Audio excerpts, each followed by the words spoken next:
قل لا اسألكم علیہ اجرا الا المودۃ فی القربى آمنت باللہ صدق اللہ المولانا العظیم وبلغنا رسوله النبی الکریم ونحن علی ذلک لمن الشاہدین والشاکرین والحمد للہ رب العالمین۔ غوث اعظم بمن بے سر و سامہ مدد قبلہ دی مدد کعبہ ایماں مدد بگرداب بلا افتاد کشتی مدد کن یا معین الدین چشتی قادری یمنا رے یا غوث اعظم میزنم دمد شیخ احمد رضا خان قطب عالم میزنم۔ درود پاک پڑھی اللہم صلی علی سجدنا و مولانا محمد معدن الجود والکرم وآلہ وبارک وسلم علیہ صلاۃ و سلام علیک یا رسول اللہ صلی اللہ تعالی علیہ وسلم۔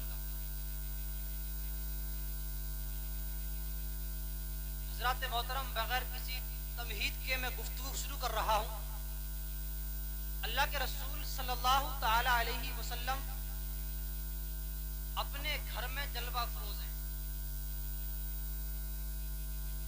ایک بات بہت قیمتی ذرا بہت جلدی دونوں سب بات چلے گی۔ اللہ کے رسول اپنے گھر میں تشریف فرما ہیں۔ ایک صحابی رسول آتے ہیں جن کا نام ہے حضرت اسامہ۔ حضرت اسامہ بن زید صحابی رسول اللہ کے نبی کے گھر میں تشریف لاتے ہیں، اور جس مقصد جو کام تھا ان کا اس کام سے آئے، اور اس کام سے فارغ ہونے کے بعد آپ نے جب دیکھا اللہ کے رسول چادر کاندھے سے اوڑے ہوئے ہیں، چادر ہے کاندھے پر پڑی ہوئی ہے، اور چادر میں دونوں ہاتھ اندر ہیں اور ہاتھوں میں کچھ اٹھائے ہوئے ہیں۔ ایسا لگتا ہے کہ اللہ کے نبی کے دونوں ہاتھوں میں کچھ ہے اور دونوں ہاتھوں کو اٹھائے ہوئے ہیں۔ اللہ کے نبی کو دیکھ کر فرمانے لگے حضرت اسامہ، فرمایا یا رسول اللہ آپ کے ہاتھوں میں کیا ہے؟ آقا آپ کے ہاتھوں میں کیا ہے؟ اللہ کے نبی نے چادر کو ہٹایا، دائیں طرف سے ہٹایا تو امام حسن کو اٹھائے تھے، بائیں طرف سے اٹھایا تو امام حسین کو اٹھائے تھے، جس کو مصطفیٰ جان رحمت نے اٹھا دیا ہو، آج اس کا ذکر کرنے کے لیے ہم یہاں بیٹھے۔ دیکھیے اللہ کے نبی پاک نے اپنے نواسوں کی جو شان بیان فرمائی ہے اس کا اندازہ نہیں کر سکتے آپ۔ ایک مرتبہ اللہ نبی نے فرمایا صحابہ کرام سے، اے میرے صحابہ تم جانتے ہو کہ یہ کون ہے؟ امام حسن حسین کے لیے فرمایا اے میرے صحابہ تم جانتے ہو یہ کون ہے؟ اور تمہیں بتا دوں کہ ان کے نانا کون ہے، ان کے بابا کون ہے، ان کی امی کون ہے؟ صحابہ کرام سب جانتے تھے کہ ان کے نانا محمد رسول اللہ ہیں، ان کے بابا ولیوں کے تاجدار ہیں، ان کی امی سیدہ فاطمہ زہرا ہیں، سب جانتے تھے، مگر پھر بھی فرمانے لگے آقا آپ ہی بتائیے کون ہے؟ تو اللہ کے نبی نے فرمایا میں تمہیں حدیث سنا رہا ہوں، تم سبحان اللہ مجھے سناؤ، بولو سبحان اللہ۔ اللہ کے نبی نے فرمایا جدہما رسول اللہ صلی اللہ تعالی علیہ وسلم، ان کے نانا اللہ کے رسول صلی اللہ تعالی علیہ وسلم ہے، اور فرمایا جدتہما خدیجۃ الکبریٰ بنت خویلد، ان کی نانی خدیجۃ الکبریٰ ہے، اور فرمایا ابوہما علی بن ابی طالب رضی اللہ تعالی عنہ، فرمایا کہ ان کے بابا حضرت علی رضی اللہ تعالی عنہ ہے، اور فرمایا کہ امہما ان فاطمہ الزہرا بنت رسول اللہ صلی اللہ تعالی علیہ وسلم، ان کی ماں سیدہ فاطمہ نبی کی بیٹی ہے، اور فرمایا وعمہما جعفر بن ابی طالب رضی اللہ تعالی عنہ، فرمایا کہ ان کے چچا حضرت جعفر رضی اللہ تعالی عنہ ہے، اور فرمانے لگے عمتہما ہانی رضی اللہ تعالی عنہ، اور ان کی پھوپھی حضرت ہانی ہے، اور فرمایا میرے آقا نے کہ تم جانتے ہو اور سنو وخالہما جعفر و قاسم، ان کے ماموں جو ہے وہ حضرت جعفر اور حضرت قاسم ہے۔ میرے آقا نے اور فرمایا تم جانتے ہو خالاتہما، ان کی خالائیں کون ہے؟ فرمایا ان کی خالہ زینب ام کلثوم رقیہ، ان کی خالائیں حضرت زینب ہے، ان کی خالائیں حضرت رقیہ ہے، ان کی خالائیں حضرت ام کلثوم ہے، اور فرمایا تم جانتے ہو کہ سب یعنی کہ پورا خاندان دن آیا, میرے نبی نے پورے خاندان کا نام لیا اور فرمایا تم جانتے ہو یہ سب کہاں جائیں گے؟ صحابہ عرض کرنے لگے یا رسول اللہ ارشاد فرمائیے کہ سارے لوگ کہاں جائیں گے؟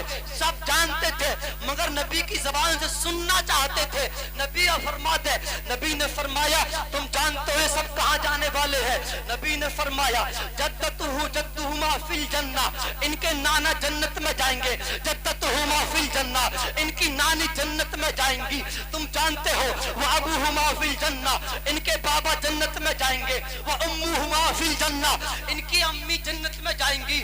وخالوہما فی الجنہ, اور ان کے چچا جن کے ماموں جنت میں جائیں گے, ان کے ماموں جنت میں جائیں گے. وخالتہما فی الجنہ, اور ان کی پھوپھی جنت میں جائیں گی. یہ فرمائے میرے آقا نے. اور سنو آگے, سنو آگے کیا فرمایا میرے نبی نے؟ فرمایا سنو اب تم سننا چاہتے ہو تو یہ سنو, یہ تمام خاندان والے, یہ تمام لوگ جنت میں جائیں گے. اور اے حسین اعظم کی محبت میں یہاں پر آنے والوں, اب تمہارے لیے خوشخبری ہے. میرے نبی نے فرمایا کہ جو لوگ ان سے محبت بھی کرتے ہیں, جو قیامت تک محبت کرنے والے ہیں, یعنی کہ ابھی تک تو کہہ رہے تھے کہ ان سے محبت کرنے والے, یعنی کہ ان کے نانا جنت میں جائیں گے, ان کی ماں جنت میں جائیں گی, نانی جنت میں جائیں گی, تمام خاندان والے جنت میں جائیں گے. اور فرمایا من احبہما فی الجنہ, اور جو قیامت تک ان سے محبت کرتا رہے گا وہ بھی جنت میں جائے گا. احبہما فی الجنہ, جو محبت کرتا رہے گا وہ بھی جنت میں جائے گا. اور ایک بات سن لیجئے, ایک حدیث اور ایک سن لیجئے, پھر بات میں پیغام دے رہا ہوں. اللہ کے نبی نے فرمایا ہذان ابنایا, یہ دونوں میرے بیٹے ہیں. کیا فرمایا؟ یہ دونوں میرے بیٹے ہیں.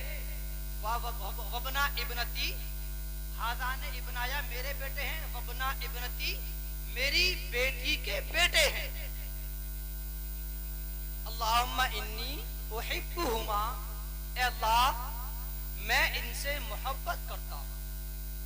اللہ سے کہہ رہے ہیں میرے آقا اللہم انی احبہما, اے اللہ میں ان سے محبت کرتا ہوں.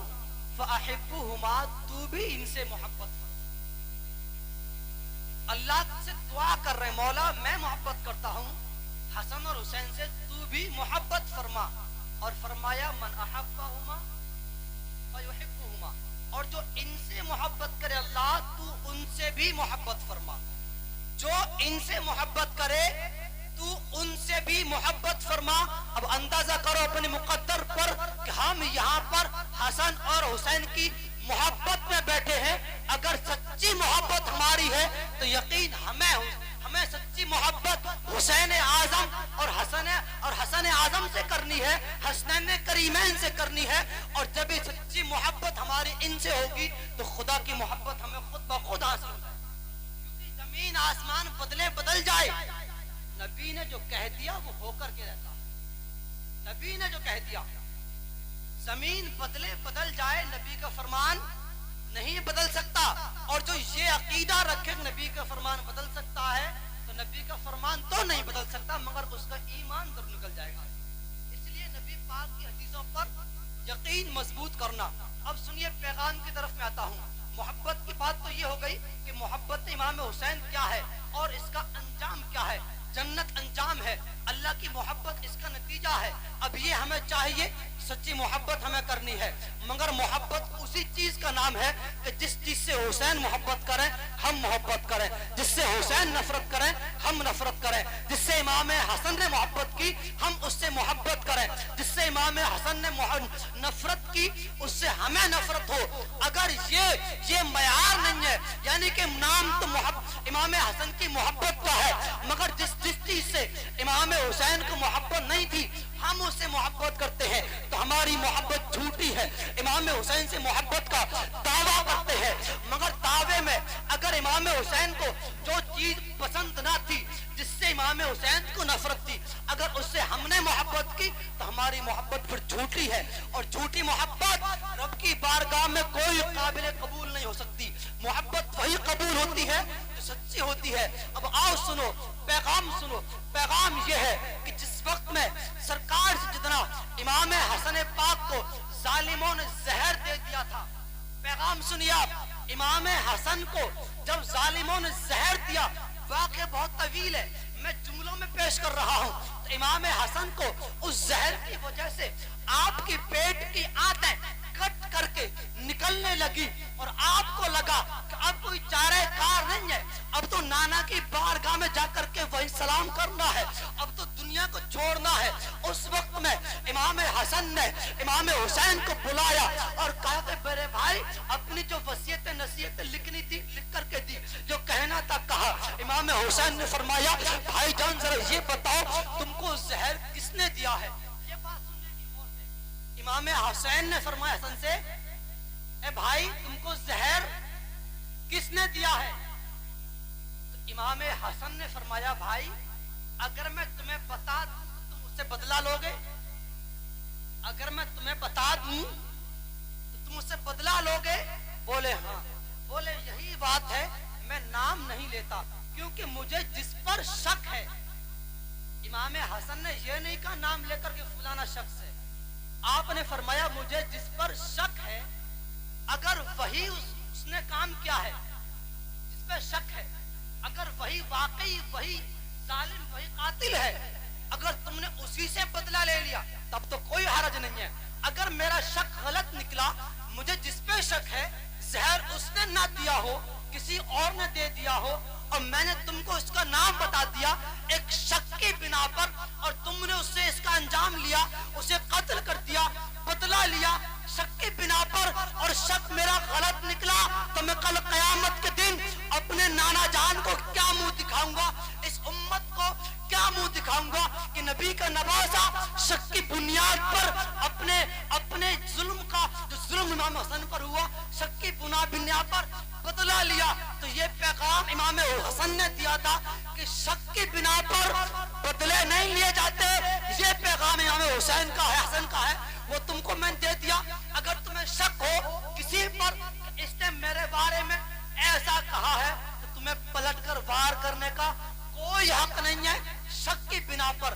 اگر تمہیں یقین ہے، پتا ہے کہ اسی ہی نے یہ کام کیا ہے، تب تو ہے کہ تمہیں اجازت ملتی ہے کہ اس کے بدلہ لے سکتے ہو، مگر شک کی بنا پر امام حسن کا پیغام یہ ہے کہ قتل کو یعنی کہ موت کو گلے لگا لینا، مصیبتوں کو جھیل لینا، آفتوں کو گلے میں ڈال لینا، جو مصیبتیں آئیں ان کو اپنے اوپر لے لینا، مگر شک کی بنا پر کسی سے اپنے بدلے کا اپنے چیزوں کا انتقام نہ لینا، انجام مت پہنچ جانا۔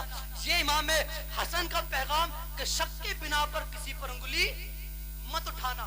اب ایک پیغام امام حسین کا گفتگو ختم۔ امام حسین کا پیغام یہ کہ دنیا جانتی ہے کہ امام حسین نے اپنی بھوک پیاس تمام چیزوں کو برداشت کیا، تمام چیزوں کو برداشت کیا، اپنے سامنے 71 لاشیں کٹتے ہوئے دیکھے اور آخر میں اپنی قربانی پیش کر دی، مگر امام حسین نے ظالم کے آگے سر نہیں جھکایا، امام حسین نے باطل کے آگے باطل سے ہاتھ نہیں ملایا، امام حسین نے ظلم کرنے والے کو اپنی جان کو دینا گوارا کیا، بھائی کی جوانی لٹا دی، اپنا پورا خاندان لٹا دیا، اور جو کہ مارج خطر میں آ جانے کے اندیشے کو نہیں دیکھا، کسی چیز کی پرواہ نہیں کی، اگر پرواہ کی تو اس بات کی کہ کچھ بھی ہو جائے مگر حق کا دامن نہ چھوٹنے پائے۔ تو امام حسن کا پیغام یہ کہ شک کی بنا پر کسی پر وار مت کرنا، اور امام حسین کا پیغام یہ اگر ظالم تم پر ظلم کر کے ظلم کی بنا پر جھکانا چاہے تو قربانی دے دینا، مگر جھک مت جانا ظالم کے آگے، اس لیے کہ ظالم کے آگے جھک جانا ظلم کہلاتا ہے، یہ ظلم ہے۔ ظالم کو ظالم کہنا، باطل کو باطل کہنا، برے کو برا کہنا، اچھے کو اچھا کہنا، یہی اسلام کا طریقہ ہے، یہی ہمارا اصول ہے، یہی ہمارا دین ہے۔ کلمہ شریف میں پہلے لفظ کیا ہے؟ لا الہ الا اللہ، مطلب کیا ہے اس کا؟ کہ نہیں ہے کوئی معبود سوائے اللہ کے، محمد الرسول اللہ، محمد اللہ کے رسول ہے۔ تو برے کو برا کہنا، اس کے بعد سچا کہنا، یہ امام حسین کا پیغام، میں دونوں پیغام تم تک پہنچا دیے، اگر انہی دو پیغاموں پر آپ عمل کر لیں بہت کچھ ہے۔ اللہ تعالی ہم تمام کو حق بولنے اور حق سننے، حق پر عمل کرنے کی توفیق عطا فرمائے۔ استغفر اللہ ربی من کلی ذنب و اتوب الیہ۔ السلام علیکم ورحمۃ اللہ۔